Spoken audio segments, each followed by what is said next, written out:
잠깐요. 오늘 이야기 시작하기 전에 한 가지만 물어볼게요. 돈 앞에서 사람이 어디까지 변할 수 있을까요? 100억이라는 돈이 눈앞에 있습니다. 진짜 100억입니다. 건물도 있고, 현금도 있고, 땅도 있고, 시아버지가 평생 일궈놓은 재산입니다. 그런데 조건이 하나 있습니다. 딱 하나. 평소 눈도 마주치기 싫었던 시어머니를 그 시어머니가 돌아가실 때까지 직접 모시라는 겁니다. 요양원 안 됩니다. 다른 사람 손 안 됩니다. 며느리가 직접 한 지붕 아래. 며느리 이름은 한지영. 52살. 시어머니 이름은 박복순. 82살. 이 두 사람이 25년 동안 얼마나 사이가 나빴냐면 명절에 같은 방에 5분도 못 있었습니다. 시어머니는 며느리 볼 때마다 한숨을 쉬었고 며느리는 시어머니 목소리만 들려도 편두통이 왔습니다. 그 둘이 한 집에서 살아야 합니다. 100억 때문에. 여기까지 들으면 대부분 이렇게 생각하실 겁니다. 돈 때문에 어떻게 그래? 아니면 그 정도면 나도 할 수 있겠다. 그런데 오늘 이 이야기는 그게 전부가 아닙니다. 돈이 사람을 어떻게 만드는지, 그리고 함께 살다 보면 사람이 어떻게 달라지는지, 그리고 시아버지가 그 유언을 남긴 진짜 이유가 뭔지, 그게 오늘 이야기의 핵심입니다. 끝까지 들으세요. 마지막에 반전이 있습니다. 그것도 아주 묵직한 반전이. 경기도 용인의 단독주택. 봄이었습니다. 벚꽃이 막 피려던 참이었습니다. 길 옆에 분홍빛이 올라오고 있었습니다. 세상이 따뜻해지는 계절이었습니다. 그런데 그 집에는 상복이 걸려 있었습니다. 시아버지 이윤국 씨가 돌아가신 건 그의 봄이었습니다. 85살. 췌장암이었습니다. 진단받고 나서 6달을 버텼습니다. 마지막 한 달은 거의 누워 계셨습니다. 지영은 그 6달 동안 용인에 자주 갔습니다. 남편 민혁이 부탁을 해서였습니다. 지영아, 나 일이 있어서 매일 못 가. 아버지 상태 좀 봐줄 수 있어? 내가 가도 괜찮겠어? 어머니가 싫어하실 텐데. 아버지 때문에 가는 거잖아. 어머니도 뭐라고 하겠어. 지영이 갔습니다. 시어머니 박복순 씨는 지영이 오면 거실에서 텔레비전을 봤습니다. 인사를 받아도 짧게 받았습니다. 지영이 음식을 가져가면 고맙다는 말 없이 받아뒀습니다. 25년이 그 사이에 있었습니다. 25년 동안 쌓인 게 그랬습니다. 지영이 시아버지 방에 들어가면 이윤국 씨는 반겼습니다. 왔어? 먼 데서 왔네. 아버님, 식사는 하셨어요? 조금 먹었어. 목이 잘 안 넘어가. 제가 죽 좀 쑤어 올게요. 됐어. 그냥 앉아 있어. 나는 그게 좋아. 지영이 옆에 앉았습니다. 이윤국 씨가 창밖을 보면서 이랬습니다. 지영아. 네. 복순이 잘 부탁해. 아버님, 나가고 나면 그 사람 혼자야. 민혁이는 바쁘고. 당신밖에 없어. 지영은 그 말을 듣고 뭐라고 해야 할지 몰랐습니다. 시어머니 잘 부탁한다는 말을 하필 저한테. 그때까지만 해도 몰랐습니다. 그 말이 유언장으로 이어질 거라는 걸. 이윤국 씨는 젊어서 건설업으로 크게 성공한 사람이었습니다. 사업이 잘 될 때는 직원만 200명이 넘었습니다. 이후 규모는 줄었지만 알짜배기만 남겼습니다. 용인에 땅도 있고 서울에 건물도 2채 있었습니다. 예금도 상당했습니다. 다 합치면 100억이 넘었습니다. 자식은 아들 하나뿐이었습니다. 이민혁? 그게 며느리 한지영 씨 남편이었습니다. 외아들이니까 다 민혁한테 간다고 다들 생각했습니다. 당연한 이야기였습니다. 시아버지가 돌아가시고 사흘 후에 유언장이 공개됐습니다. 가족이 다 모인 자리였습니다. 민혁이 앞에 앉아 있었고 지영이 옆에 앉아 있었습니다. 시어머니 박복순 씨는 맞은편에 앉아 있었습니다. 변호사가 봉투를 열었습니다. 창밖에 바람이 불었습니다. 벚꽃 한 잎이 유리창에 붙었다 떨어졌습니다. 읽어나가는데 모두가 조용했습니다. 재산 전부를 아들 이민혁에게 상속한다. 거기까지는 예상했습니다. 그런데 다음 줄이 문제였습니다. 단 상속 조건으로 며느리 한지영이 배우자 이민혁과 함께 어머니 박복순 여사가 별세하실 때까지 같은 집에서 직접 모실 것. 이 조건이 이행되지 않을 경우 전 재산은 사회에 환원한다. 변호사가 읽기를 멈췄습니다. 방안이 조용했습니다. 시어머니 박복순 씨가 제일 먼저 입을 열었습니다. 나도 몰랐어. 영감이 나한테도 말 안 했어. 민혁이 유언장을 다시 들여다봤습니다. 지영은 아무 말도 못했습니다. 시어머니를 봤습니다. 시어머니도 지영을 봤습니다. 그 눈이 무엇을 담고 있는지 읽히지 않았습니다. 당황인지 불편인지 아니면 기대인지 25년을 살았어도 그 눈은 여전히 몰랐습니다. 100억? 그리고 조건은 시어머니와 한 집 살기. 돌아오는 차 안에서 민혁이 말했습니다. 지영아, 어떻게 생각해? 지영은 창밖을 봤습니다. 고속도로 옆에 봄 들판이 펼쳐져 있었습니다. 연두색이 올라오고 있었습니다. 예쁜 계절이었습니다. 당신 어머니 때문이지. 우리 둘이 워낙 안 좋으니까. 그래서 어떻게 할 거야? 100억입니다. 자기 남편 민혁이 회사를 운영하긴 하는데 요즘 경기가 안 좋았습니다. 지난달에도 민혁이 밤늦게 술 마시고 들어왔습니다. 지영이 왜 마셨냐고 물었더니 그냥 힘들다고만 했습니다. 더 물으면 안 될 것 같았습니다. 두 아이 대학 학비도 적지 않았습니다. 큰애 대학원까지 가겠다고 했습니다. 작은애 취업이 안 돼서 아직 집에 있었습니다. 노후 준비가 넉넉하지 않았습니다. 100억이 들어오면 그 모든 게 해결됩니다. 해볼게. 민혁이 잠깐 봤습니다. 정말? 대신 당신도 도와줘야 해. 나 혼자 다 떠안으면 안 돼. 그렇지. 당연하지. 그날 밤 지영은 혼자 앉아서 생각했습니다. 25년이 지나갔습니다. 결혼하던 날부터 시어머니가 마음에 들지 않는 티를 냈습니다. 첫날 시댁에 갔는데 시어머니가 지영 손을 잡더니 이랬습니다. 손이 너무 거칠다.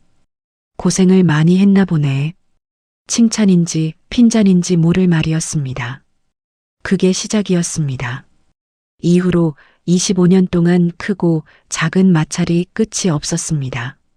아이 교육 문제, 살림 방식 문제, 명절 음식 문제. 가장 오래 마음에 걸린 건 이거였습니다. 지영이 결혼 초에 작은 회사에서 회계 일을 하고 있었습니다. 넉넉하지 않던 살림에 보탬이 됐습니다. 그런데 시어머니가 못마땅해 했습니다. 자식 두고 일 나가는 어미가 어딨어. 그 말 한마디에 지영은 울면서 일을 그만뒀습니다. 그 후로 20년이 지났습니다. 그 20년이 지금 지영한테 어떻게 남아있냐면 비어 있습니다. 자기 이름으로 된 게 별로 없습니다. 경력도 없고 연금도 적고 친구도 줄었습니다. 그 시어머니랑 한 집에서 삽니다. 지영은 그날 밤 잠을 오래 못 잤습니다. 100억이 눈앞에 있었습니다. 그리고 시어머니도 눈앞에 있었습니다. 2달 후 이사가 이뤄졌습니다. 시어머니가 용인 집으로 들어왔습니다. 50평짜리 집이었습니다. 방이 4개였습니다. 시어머니 방, 부부방, 그리고 빈방 2. 공간은 충분했습니다. 이사날 아침 지영은 새벽 5시에 일어났습니다. 청소를 다시 했습니다. 시어머니 방 창문을 닦았습니다. 이불을 햇볕에 내놨습니다. 화장실에 시어머니가 쓸 세면도구를 따로 정리해뒀습니다. 수건도 새 것으로 꺼냈습니다. 준비를 하면서 지영 스스로도 이상했습니다. 이 사람한테 이렇게 할 이유가 있나? 아니면 이렇게 해야 100억이 오나? 그 경계가 처음부터 불분명했습니다. 이사차가 오전 10시에 도착했습니다. 시어머니가 차에서 내리는데 집을 위아래로 훑어봤습니다. 내 집보다 작네. 지영이 옆에서 들었습니다. 숨을 한번 길게 들이쉬었습니다. 어머니, 들어오세요. 첫날 저녁을 차렸습니다. 시어머니가 좋아한다는 음식을 미리 알아봤습니다. 민혁한테 물어봤습니다. 엄마가 제일 좋아하는 음식이 뭐야? 갈비찜. 아버지 생신 때 꼭 해줬어. 다른 건? 미역국. 새우 넣은 거. 싫어하는 건? 민혁이 생각하다가 이랬습니다. 밀가루 음식. 속이 안 좋대. 그것도 몰랐어. 25년을. 나도 지금 생각해보니까 모르는 게 많네. 그 대화가 이상하게 오래 남았습니다. 25년을 봤는데 모르는 게 많다는 말이. 2시간을 공들여서 갈비찜을 만들었습니다. 시어머니가 한 젓가락 먹더니 이랬습니다. 간이 좀 싱겁다. 죄송해요, 어머니. 다음엔 더 진하게 할게요. 진하게 하면 짜다고 할 거잖아. 민혁이 얼른 끼어들었습니다. 엄마 맛있는데. 나는 맛있어. 너야 뭐든 맛있다고 하는 사람이고. 그 말을 들으면서 지영은 젓가락을 내려놓을 뻔했습니다. 참았습니다. 첫날 저녁이 그렇게 지나갔습니다. 일주일이 지났습니다. 지영은 기록을 시작했습니다. 수첩에 날짜별로 적었습니다. 시어머니가 한 말, 지영이 한 일, 시어머니의 반응. 왜 기록을 했냐면 나중에 조건 이행 증거로 쓰려고였습니다. 변호사가 알려줬습니다. 유언장 조건을 이행했다는 걸 나중에 입증해야 할 수도 있다고. 일지를 쓰는 게 좋다고. 지영은 매일 밤 썼습니다. 시어머니 식사 메뉴, 외출 여부, 건강 상태, 대화 내용, 꼼꼼하게, 건조하게, 감정 없이. 그렇게 한 달이 지났습니다. 그 한 달 동안 지영이 가장 힘들었던 건 갈비찜 간이 아니었습니다. 아침마다 마주치는 거였습니다.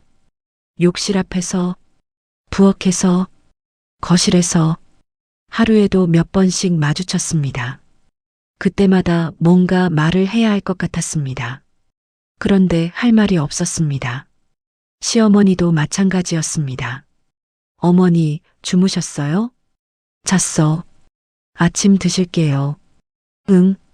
그게 전부인 날이 많았습니다. 25년 동안 옥신각신했는데 막상 한 지붕 아래 살고 나니까 할 말이 없었습니다. 싸울 에너지가 있을 때는 갈등이 있었고 그 에너지가 없으니까 침묵만 남았습니다. 늙어서 가장 무서운 건 외로움이라는 말을 들은 적이 있습니다. 그런데 지영은 이 집에서 같이 있어도 외로운 게 더 무서울 수 있다는 걸 알았습니다. 한 달이 지났을 때였습니다. 시어머니가 아침에 일어나더니 발이 붓는다고 했습니다. 지영이 병원을 예약했습니다. 같이 갔습니다. 병원 대기실에 앉아서 차례를 기다렸습니다. 시어머니 옆에 나란히 앉았습니다. 처음 해보는 자리였습니다. 이 사람 병원을 내가 와서 같이 앉는 게 의사가 혈압 관련 약을 조정해야 한다고 했습니다. 정기 검진이 필요하다고 했습니다. 돌아오는 길에 시어머니가 이랬습니다. 병원은 내가 혼자도 다닐 수 있어. 어머니, 같이 가는 게 좋아요. 의사 말을 혼자 들으면 빠뜨리는 게 있을 수 있으니까요. 내가 귀가 어두운 사람이야? 그런 뜻이 아니라요. 같이 다니는 척해야 조건 이행이 되는 거지. 기록해야 하는 거잖아. 지영이 굳었습니다. 버스 아니었습니다. 옆 사람들이 있었습니다. 그런데 더 중요한 건 시어머니가 알고 있었다는 겁니다. 지영이 기록을 한다는 걸, 왜 기록을 하는지도, 어디서 알았는지, 민혁이 말했는지 아니면 혼자 짐작한 건지 묻지 않았습니다. 그날 밤이었습니다. 지영은 방에 앉아서 수첩을 봤습니다. 한 달치 기록이 가득했습니다. 시어머니가 그걸 알고도 아무 말을 안 했다는 게, 그냥 지켜보고 있었다는 게, 이 집에서 누가 더 영리한 사람인지 그게 슬슬 보이기 시작했습니다. 2달째 되던 날부터 시어머니가 달라졌습니다. 아니, 정확히는 전략을 바꿨습니다. 시어머니가 갑자기 살갑게 굴기 시작했습니다. 지영아, 오늘 얼굴이 좋아 보이네. 어머니, 아침은 드셨어요? 응. 내가 해준 죽이 맛있더라. 오늘도 해줄 수 있어? 지영은 그 말을 들으면서 어리둥절했습니다. 25년 동안 칭찬 한마디 안 하던 사람이 갑자기 이러는 게 경계가 올라갔습니다. 이게 진심인지 아닌지, 뭔가 다른 게 있는 건지. 그러나 내색하지 않았습니다. 네, 어머니. 해드릴게요. 사흘이 지나서 이유가 나왔습니다. 시어머니가 지영을 불렀습니다. 앉아봐. 지영이 앉았습니다. 나한테 부탁이 있어. 말씀하세요. 내 친구 둘이 이번 주말에 오고 싶다는데 밥 한 번 같이 먹어도 되겠어? 지영은 잠깐 생각했습니다. 안 될 이유가 없었습니다. 그러세요. 제가 음식 준비할게요. 고마워. 주말에 시어머니 친구 2분이 왔습니다. 2분 다 70 후반이었습니다. 지팡이를 짚은 분도 있었습니다. 지영이 음식을 상차림했습니다. 제법 신경을 썼습니다. 잡채도 하고 전도 부치고 갈비찜도 다시 했습니다. 간을 더 세게 했습니다. 시어머니 친구들이 먹으면서 이랬습니다. 복순아, 며느리가 음식 솜씨가 좋다. 복 받았네. 뭘? 처음엔 싱겁게 해서 혼났어. 모두가 웃었습니다. 지영도 웃었습니다. 그런데 그 웃음 뒤에 다른 게 있었습니다. 시어머니가 자기 친구들 앞에서 지영을 어떻게 보이게 하려는지 그게 읽혔습니다. 잘 모시고 있다는 걸 보여주는 겁니다. 그게 누구를 위한 건지. 친구들이 가고 나서 지영이 설거지를 하는데 시어머니가 뒤에서 이랬습니다. 수고했어. 수고했다는 말. 25년 동안 처음 듣는 말이었습니다. 기뻐야 하는데 이상하게 더 경계가 됐습니다. 그날 밤 지영과 민혁이 방에서 이야기했습니다. 여보, 어머니가 달라진 것 같지 않아? 뭐가? 요즘 좀 다정하게 구는 것 같아서. 민혁이 웃었습니다. 좋은 거 아냐? 우리가 잘하니까 그런 거지. 지영은 아무 말도 안 했습니다. 그게 좋은 건지 아닌지 아직 모르겠다는 생각이 들었습니다. 한 달 후에 이유를 알게 됐습니다. 시어머니한테 따로 통장이 있었습니다. 시아버지 사망 후에 시어머니 명의로 넘어온 돈이 있었습니다. 생활비 명목으로 받아온 돈이었습니다. 액수가 적지 않았습니다. 그 돈을 시어머니가 어딘가에 쓰기 시작했습니다. 종교단체 후원금이었습니다. 매달 300만 원씩. 민혁이 알게 된 건 청구서가 잘못 배달된 게 계기였습니다. 엄마, 이게 뭐야? 내 돈 내가 쓰는 거잖아. 매달 300이야. 1년이면 3,600이잖아. 내가 살아있는 동안 내가 원하는 데 쓰겠다는데 왜? 민혁이 지영을 봤습니다. 지영은 눈을 내렸습니다. 이 집에서 돈 이야기를 자기가 꺼내면 안 됐습니다. 그 순간 악역이 됩니다. 며느리가 시어머니 돈 통제한다는 소리를 들으면 100억은 고사하고 모든 걸 잃는 겁니다. 입을 다물었습니다. 민혁만 이야기했습니다. 시어머니는 들은 척도 안 했습니다. 그날 밤 지영은 수첩에 썼습니다. 오늘을 기점으로 이 싸움의 성격이 바뀌었다. 시어머니가 살갑게 구는 건 지영을 무장 해제시키는 겁니다. 지영이 돈 이야기를 못 꺼내게 하는 겁니다. 그리고 자기 돈을 마음대로 쓰는 겁니다. 영리했습니다.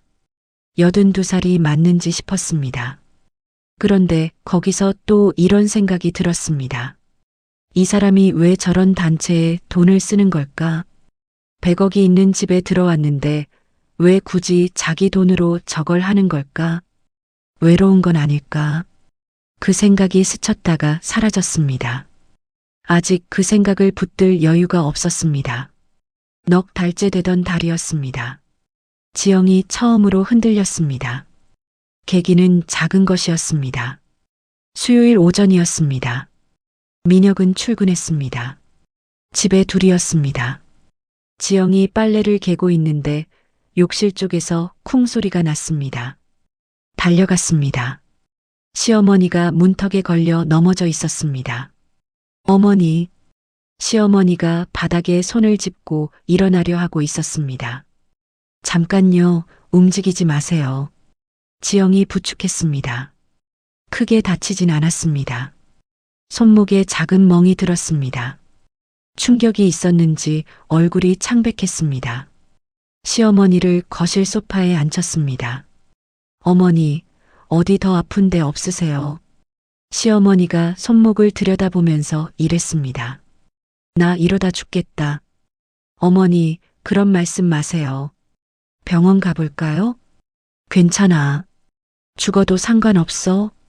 어차피 뭐가 달라지겠어. 그 말이 지영 가슴에 걸렸습니다. 어차피 뭐가 달라지겠어. 농담처럼 한 말이었습니다. 그런데 농담이 아닌 것 같았습니다. 시어머니 나이 82입니다. 남편은 먼저 갔습니다. 봄에 갔습니다. 벚꽃이 피던 날에 친구들도 하나씩 세상을 떠납니다. 이번에 온 친구 2분 중 한 분은 작년에 남편을 보냈다고 했습니다. 자식은 아들 하나인데 그 아들도 바빠서 자주 못 봅니다. 늙어서 며느리 집에 들어와서 사는 게 그게 어떤 기분인지 내가 원해서 온 게 아니라 들어올 곳이 이것뿐이라서 온 거라면 지영은 그 생각을 처음 해봤습니다. 그날 저녁이었습니다. 지영이 시어머니 방 앞에 섰습니다. 노크를 했습니다. 어머니, 주무세요? 안 잔다. 들어갔습니다. 시어머니가 텔레비전을 보고 있었습니다. 소리를 작게 틀어놓고 지영이 옆에 앉았습니다. 뭐 드시고 싶은 거 있으세요? 없어. 따뜻한 차 한 잔 가져다 드릴까요? 됐어. 잠깐 침묵이 있었습니다. 텔레비전에서 트로트 가수가 노래를 했습니다. 오래된 노래였습니다. 지영도 어릴 때 어디선가 들었던 것 같은 노래였습니다. 시어머니가 그걸 보다가 작게 중얼거렸습니다. 저 노래 영감이 좋아했는데 지영은 그 말을 들으면서 아무 말도 안 했습니다. 한참 같이 텔레비전을 봤습니다. 광고가 나왔습니다. 요양원 광고였습니다. 밝은 시설에 웃는 노인들이 나왔습니다. 시어머니가 그 광고를 보다가 채널을 돌렸습니다. 빠르게 지영은 그 손이 조금 떨리는 걸 봤습니다. 요양원 광고가 불편한 거였습니다. 저런 데 가기 싫다는 거였습니다. 그래서 이 집에 들어온 거였습니다. 그 순간 지영은 알았습니다. 시어머니도 무서운 게 있다는 걸, 82살이 무서운 게 있다는 걸. 시어머니가 먼저 말을 꺼냈습니다. 지영아, 네, 나 많이 힘들게 했지. 지영이 굳었습니다. 그런 말씀 마세요. 아니, 내가 알아. 내가 25년 동안 너 많이 힘들게 했어. 그거 알면서도 못 고쳤어. 어머니, 영감이 왜 저런 유언을 남겼는지 나는 알아. 나한테 내가 필요해서, 그리고 너한테도 내가 필요해서. 지영은 그 말의 뜻을 다 이해하지 못했습니다. 너한테도 내가 필요하다는 말이 무슨 뜻인지. 그런데 뭔가 목이 메었습니다. 그날 밤 지영은 남편한테 전화했습니다.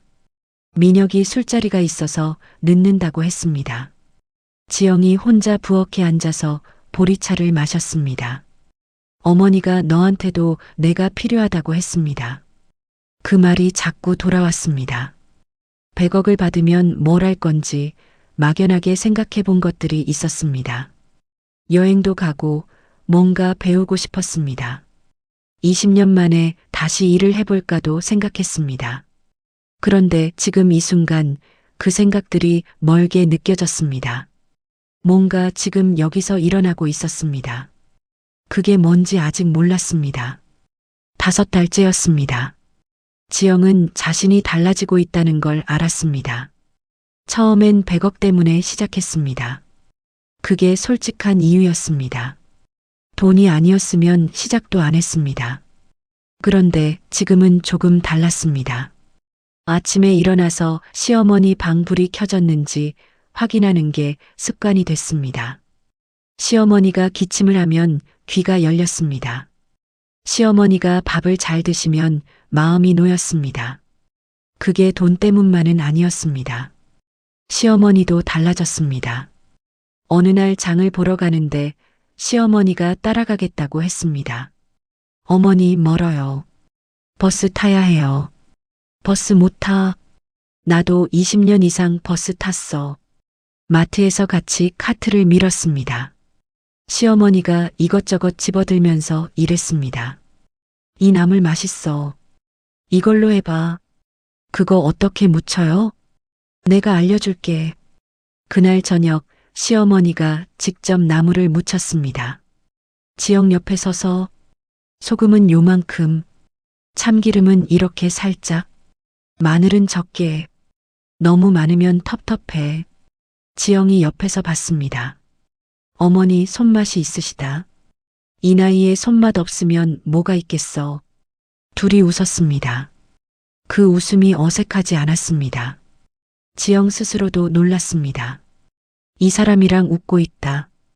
그러던 어느 날이었습니다.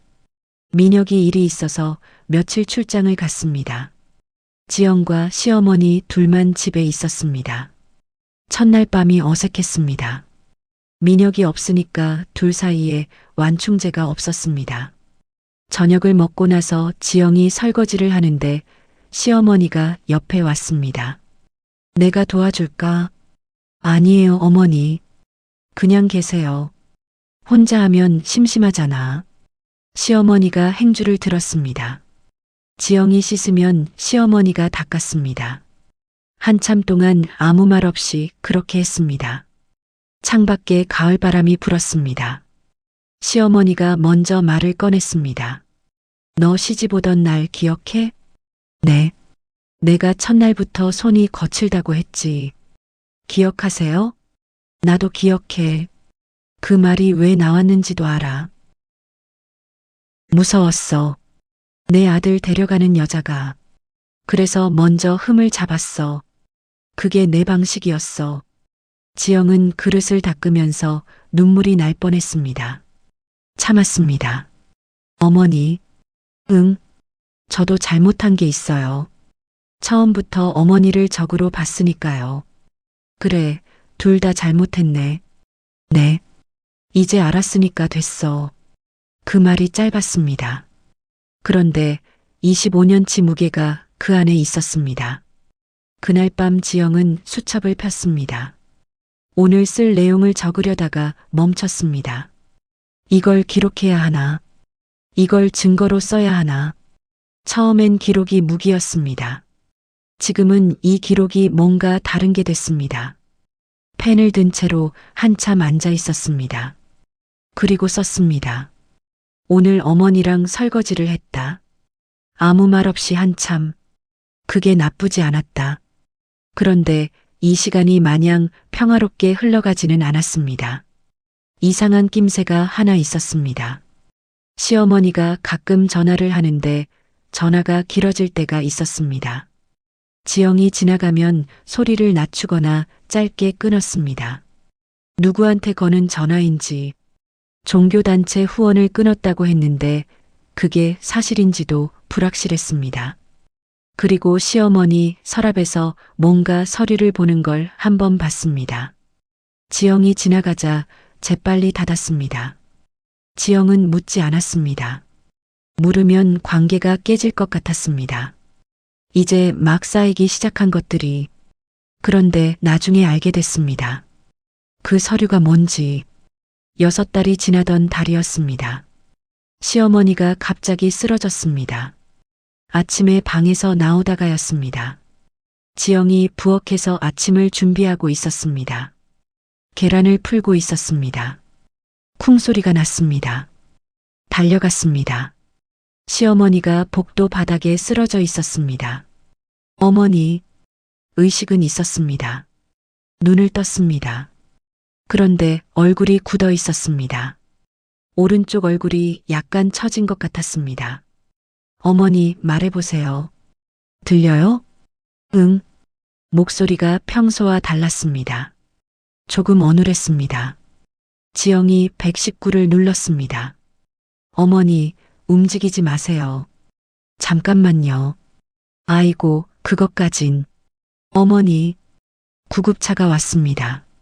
시어머니가 실려갔습니다. 지영이 옆에서 손을 잡고 갔습니다. 병원에서 검사를 했습니다. 뇌경색 초기 증상이었습니다. 의사가 빠르게 발견해서 다행이라고 했습니다. 조금만 늦었으면 훨씬 심각해졌을 거라고. 옆에 누가 계셔서 빨리 오셨네요. 지영이 아무 말도 못했습니다. 내가 집에 있어서. 그래서 민혁이 출장에서 급하게 돌아왔습니다. 병실에서 셋이 모였습니다. 시어머니가 침대에 누워서 지영을 봤습니다. 내가 없었으면 어쩔 뻔했어. 저 집에 있었으니까요. 그래. 내가 집에 있어서.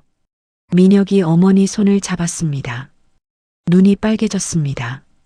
지영은 반대편에서 시어머니 다른 손을 잡았습니다. 세 사람이 한참 그렇게 있었습니다. 아무 말도 없었습니다. 병실 창밖으로 늦가을 하늘이 보였습니다. 구름이 낮게 깔려 있었습니다. 병원에서 일주일을 있었습니다. 지영은 매일 왔습니다. 아침에 죽을 가져왔습니다. 저녁엔 반찬을 바꿔줬습니다. 간병인을 따로 쓰지 않았습니다. 민혁이 낮에 있으면 지영이 저녁에 있었습니다. 어느 날은 민혁도 지영도 동시에 왔습니다. 시어머니가 두 사람을 번갈아 보더니 이랬습니다. 너희 둘 다 오면 누가 밥을 해? 오늘은 시켜 먹어요. 돈 낭비야. 어머니, 지금 그게 중요해요. 아이고, 그 아이고 소리가 평소 같았습니다. 지영이 웃었습니다. 시어머니도 웃었습니다. 시어머니 친구들이 문병을 왔다가 지영을 보고 이랬습니다. 복순아, 며느리가 진짜다. 그러게. 지영은 그 말을 들으면서 처음으로 이 생각을 했습니다. 처음에 이 소리 듣고 싶어서 시작한 건 아니었는데 지금은 이 소리가 뭔가 다르게 들렸습니다. 부끄럽지 않다는 느낌이었습니다. 퇴원하는 날이었습니다. 시어머니가 집에 돌아와서 현관에 들어서면서 이랬습니다. 역시 집이 좋다. 지영이 웃었습니다. 어머니, 들어오세요. 따뜻한 거 드릴게요. 지영아. 네. 고마워. 고마워. 25년 동안 한 번도 들어본 적 없는 말이었습니다.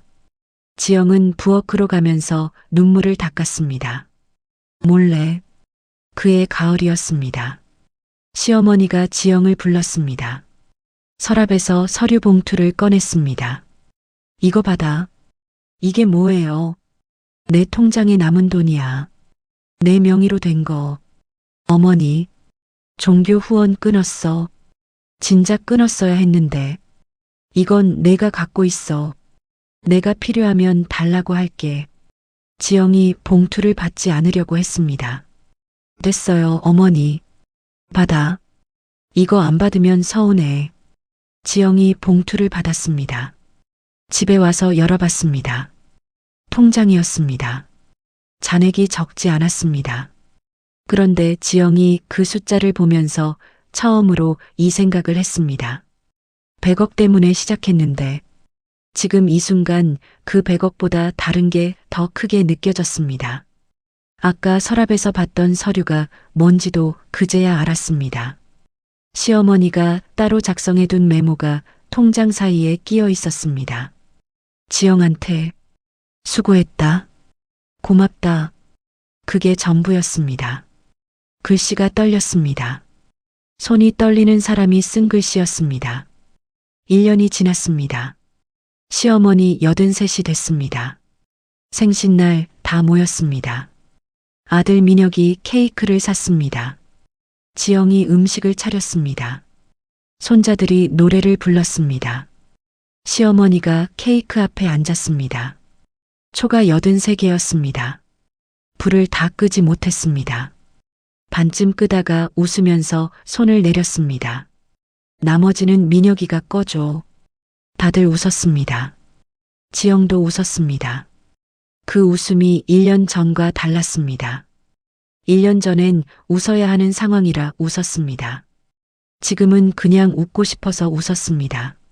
생신 저녁에 시어머니가 지영을 불렀습니다. 둘이 방에 앉았습니다. 지영아, 나 한 가지 물어봐도 되겠어? 말씀하세요. 처음에 돈 때문에 시작한 거 맞지? 지영이 굳었습니다. 부정하려다가 멈췄습니다. 맞아요. 그래.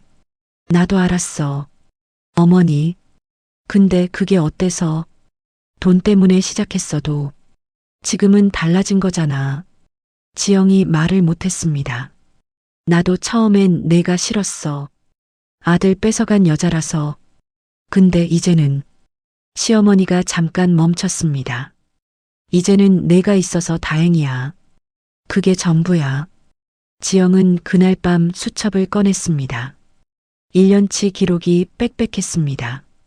처음에는 조건 이행 증거로 쓰려고 시작한 기록이었습니다. 마지막 장을 펼쳤습니다. 오늘 날짜를 적었습니다. 그리고 이렇게 썼습니다. 오늘 어머니 생신.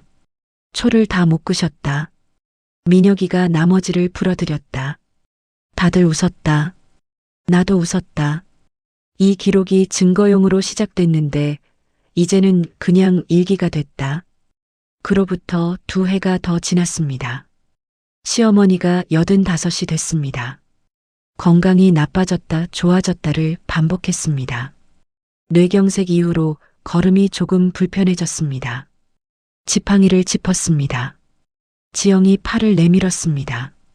마트 갈 때도 병원 갈 때도 마당에 나올 때도 시어머니가 그 팔을 잡았습니다. 어느 날 경로당 앞을 지나가는데 안에서 할머니들 웃음소리가 났습니다. 시어머니가 그 소리를 들으면서 발을 멈췄습니다. 저기 나도 다니고 싶다. 가세요, 어머니. 제가 데려다 드릴게요. 같이 들어가면 창피하잖아. 왜요? 며느리가 데려다 준다고 하면 다들 이상하게 볼 거 아냐? 지영이 웃었습니다. 어머니, 요즘 세상에 며느리가 시어머니 모시는 게 이상한 게 아니에요. 오히려 대단한 거예요. 시어머니가 잠깐 보더니 이랬습니다. 그래, 내가 대단한 거야. 그 말을 들으면서 지영은 걸음을 멈추고 싶었습니다. 25년이 지나서 들은 말이었습니다. 시어머니가 87이 되던 해 겨울이었습니다. 눈이 많이 내린 날이었습니다. 아침에 시어머니 방 문을 두드렸습니다. 대답이 없었습니다. 문을 열었습니다. 시어머니가 침대에서 눈을 감고 있었습니다. 숨이 고요했습니다. 구급대가 왔지만 이미 늦었습니다. 밤새 조용히 가셨습니다. 고통은 없었을 거라고 했습니다. 민혁이 달려왔습니다. 지영은 옆에 있었습니다. 민혁이 울었습니다. 지영도 울었습니다. 한참 동안 그 방 안에 셋이 있었습니다. 시어머니와 아들과 며느리. 창밖에 눈이 내리고 있었습니다. 장례를 치르고 나서 유언장 조건 이행 확인서가 법무법인에서 나왔습니다. 3년을 이행했습니다. 조건이 완료됐습니다. 100억이 정식으로 이전됐습니다. 민혁이 그날 저녁 지영한테 물었습니다. 여보, 이제 다 됐어. 어때? 지영이 잠깐 생각했습니다. 이상하게 100억이 별로 실감이 안 나. 왜? 어머니가 더 생각나. 민혁이 아무 말도 못했습니다. 지영이 이었습니다. 처음엔 100억 때문에 시작했는데 끝에 와보니까 100억보다 그 3년이 더 큰 것 같아. 민혁이 지영 손을 잡았습니다. 아무 말도 하지 않았습니다. 그게 답이었습니다. 지영은 그 후로 수첩을 꺼냅니다. 가끔 1년치, 2년치, 3년치 기록을 봅니다. 처음 기록이 얼마나 딱딱한지, 얼마나 계산적인지, 그리고 나중 기록이 얼마나 달라졌는지. 어느 날 기록은 이렇게 적혀 있었습니다. 어머니가 된장찌개 간이 딱 맞다고 했다. 25년 만에 처음이다. 어느 날 기록은 이랬습니다. 오늘 어머니가 내 어깨에 잠깐 기댔다. 버스 안에서 주무시는 줄 알고 깨우지 않았다. 사람이 바뀌는 데는 이유가 필요하지 않다는 걸 알았습니다. 그냥 시간이 필요했습니다. 가치 있는 시간이. 시아버지가 왜 그 유언을 남겼는지 지영은 이제 압니다. 돈을 주기 위해서만이 아니었습니다. 두 사람을 억지로 한 집에 밀어넣으면 결국 서로를 알게 된다는 걸 알았던 겁니다. 25년 동안 못한 걸 마지막 유언 하나로 그 영감이 마지막까지 영리한 사람이었습니다. 한지영 씨가 얻은 건 100억이었습니다. 그런데 100억보다 더 큰 걸 얻었습니다. 25년 동안 원수처럼 지냈던 사람이 같은 지붕 아래 3년을 살고 나서 마지막에는 서로한테 고맙다고 했습니다. 그게 어디서 나온 겁니까? 돈이 만든 게 아닙니다. 시간이 만든 겁니다. 같이 밥 먹고, 같이 병원 가고, 같이 설거지하고, 그 사소한 것들이 쌓여서 만든 겁니다. 늙어서 가장 무서운 건 병이 아닐 수 있습니다. 가까이 있는 사람이 나를 이해하지 못하는 것, 그게 더 무서울 수 있습니다. 시어머니도 그랬고 며느리도 그랬습니다. 25년 동안 가까이 있었는데 서로 몰랐습니다. 3년을 진짜 가까이 있고 나서 처음으로 알았습니다. 여러분, 오늘 이 이야기 어떻게 들으셨습니까? 시어머니와 며느리 이야기라고 했는데 사실은 사람과 사람 이야기입니다. 처음엔 싫어도 가까이 있으면 달라집니다. 그게 이 이야기가 하고 싶었던 말입니다. 혹시 주변에 오래된 갈등이 있으신 분 계십니까?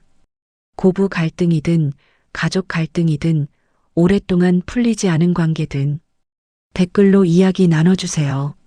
여기선 다 들을게요. 우리끼리는 할 수 있습니다. 구독 아직 안 하신 분 지금 눌러주세요.